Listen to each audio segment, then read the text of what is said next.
record this session. So that is my main this one. First is you just be confident about modeling of 2D elements. Okay, you understand the basic concepts, and then you should be able to same concept we're going to apply for the next level of modeling. That is modeling of 3D buildings. So that is about the day one. Okay. So you need not worry about the other days. I'm going to share the schedule. You can we'll just not waste the time by just discussing this all day 5 day schedule. I'm going to share everything for you today. Okay. So just we'll move on to this session now. Just I will share some presentation. So please wait. Some of the other students also they would like to join. Give me a minute. I want to share the link for them.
Okay, so we'll just continue our discussion.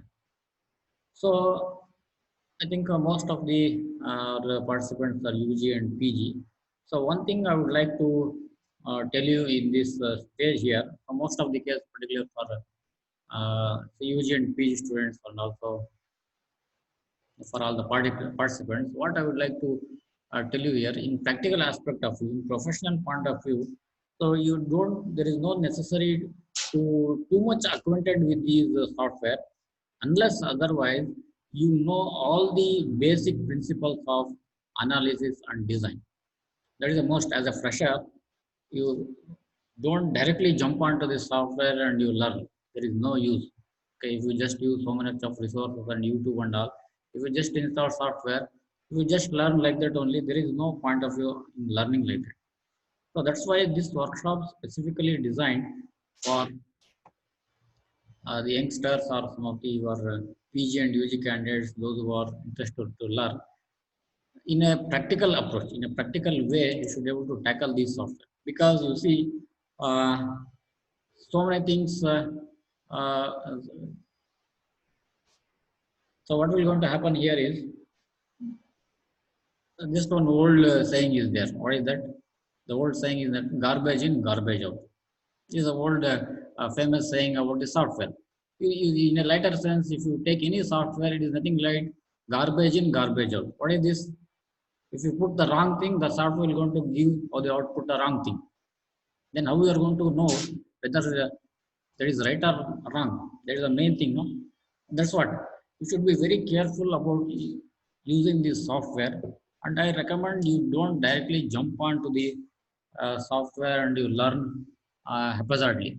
So you should be able to, first thing is you should be able to learn the software systematically in a specific manner and specific procedure you should be able to follow. Next thing is you should know the fundamentals of analysis and design. Okay? Let us say what are the things you should know so before we move on to the software. Okay, some of you are asking to give permission to record. You need not to worry. All these recordings are going to share it to you after this session. So the first thing is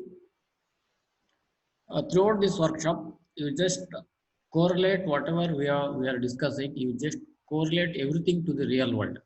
Okay, so then only because we civil engineers, we can able to have a look and we should be able to feel everything. We just go outside. If some of the construction is going on, you can just see what are the different loads it may come, like this. So throughout this workshop, as far as possible, I'm going to link all the concepts in this practical aspect. Okay. So what is the first thing? So what is this objective of this presentation? Before you touch any software, structure analysis software, what are the requirements? That's the main objective of this presentation one. The first objective is you should be able to finalize the architectural and structural drawings. You will see how to finalize this architectural and structural drawings in day 3 or day 4. We are going to discuss in detail. And you determine the applicable code. Okay. You review the code and calculate the applicable loads. Those are the most important thing. You see, you should not able to blindly apply the loads on the structure. Okay, for example, classroom. You are analyzing a classroom. What is the load you should be able to apply?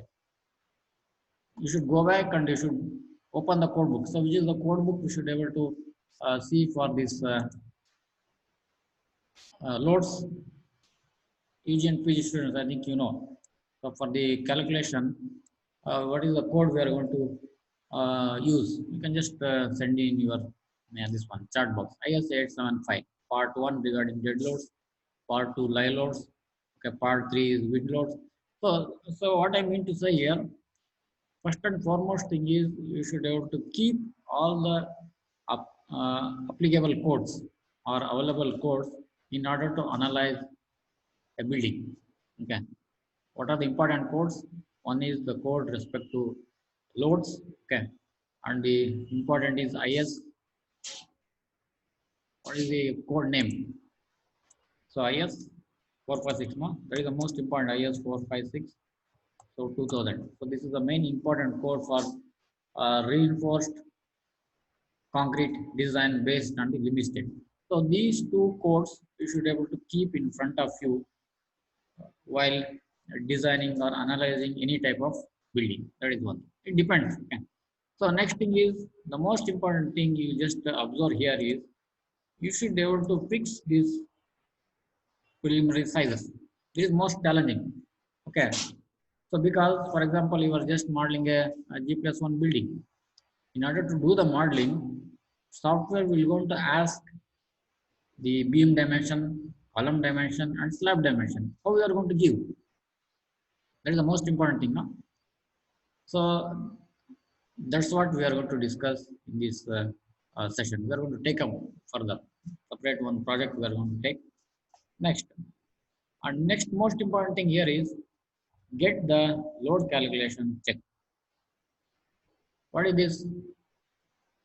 So before you do, for example, you have done this analysis something. In the column, you are going to get some 250 kilonewton.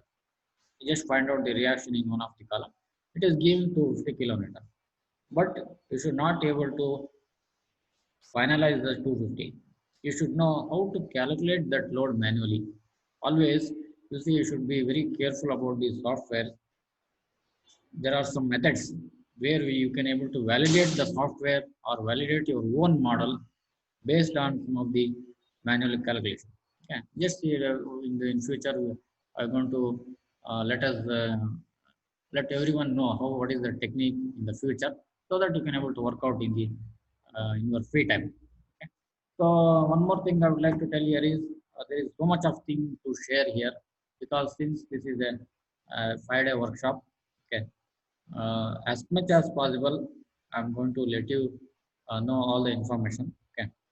This is in 5 days. I'm going to extremely extensively involve in this um, workshop. Okay, so that in 5 days, anyone can drop a mail, and there is one forum also I have created on forum, the Google platform. You just post the question, or you write a mail, whatever the query related to workshop, related to whatever the discussion we are doing here, whatever the question come into mind, you please post that question in the forum.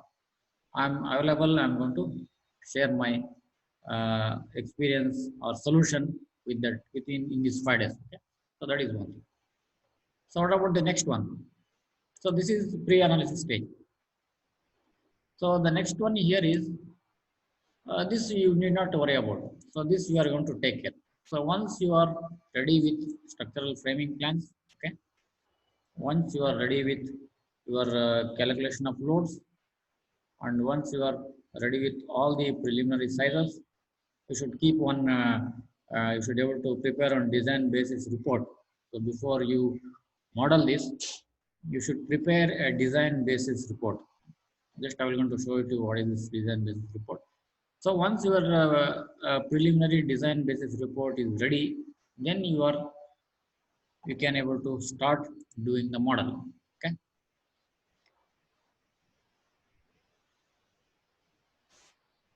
1 second.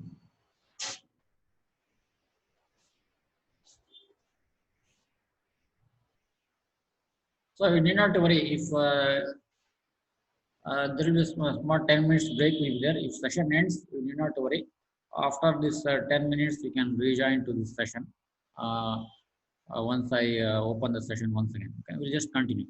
So as I just I'm telling that once everything is ready, you can start doing the line model. Okay, you input the constants and support specifications. You apply all the types of loads, and anyway your IS 456 2000 book will be there in front of you. You see the load combination and you input all the load combination in the software, and you make sure that what are the load factors. Okay, what are the different types of load factors are there. If you see this IS 87 sorry 456 2000, we are having two types of limit state. So one is limit state of collapse. Second one is limit state of serviceability, right? So in the limit state of collapse and limit state of serviceability, what are the particular partial safety factor you should be able to incorporate in your model or in the software? You should be very careful. That's why I'm telling you should know, you should not forget the fundamentals of this design and analysis, and you should not leave the code. You should be able to keep all the codes in front of you. So before you are going to touch your software. Okay. So that is nothing but this structural modeling stage. So what about next one? Let us assume that you have completely modeled everything, you have applied the load. The next thing is you should be able to run the analysis. Okay. You just run the analysis. So this is there is no much to discuss about running the analysis because software will going to take care. Depends upon the uh, number of degrees of freedom. I think you know the ANSYS. No, ANSYS is a 100% parent element software. It is not a modeling software. Some of the models in the ANSYS, they are going to take days together. In the previous, from past decades and all, where we are having very low RAM. Sometimes these models, particularly ANSYS models or the models which are going to use for the research purpose, they are going to run for days together. You should be able to run in a very big computer or supercomputers and all, which are having a high RAM and high cache memory and all. That depends. Okay. But if it is a small residential building within a fraction of seconds, okay, 1 or 2 seconds, analysis will be completed. It is going to take care about all the things. You need not to worry about it. So once the analysis is complete, so the next stage is the post analysis. Okay. The next stage is post analysis. We will see. Post analysis means you should be able to take the responses. Okay, you find out the member forces, everything. Very good. So this is about, so final, if everything is over, then you can able to design, okay, design of structural components. It may be design of foundation, column, shear wall, okay, or it may be a post tension beams, a slab design. So many things are there, but whatever you are seeing in front of this slide, everything we can't able to design in a single software. And most of the construction firms or the structural engineering offices, they are not going to depend upon the software. Designs will not be done in the software. Let us see how to, in the design section day 3 or day 4, I'm going to let you know about this design. Okay.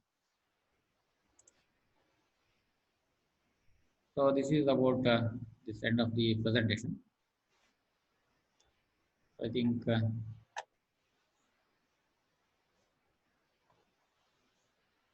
and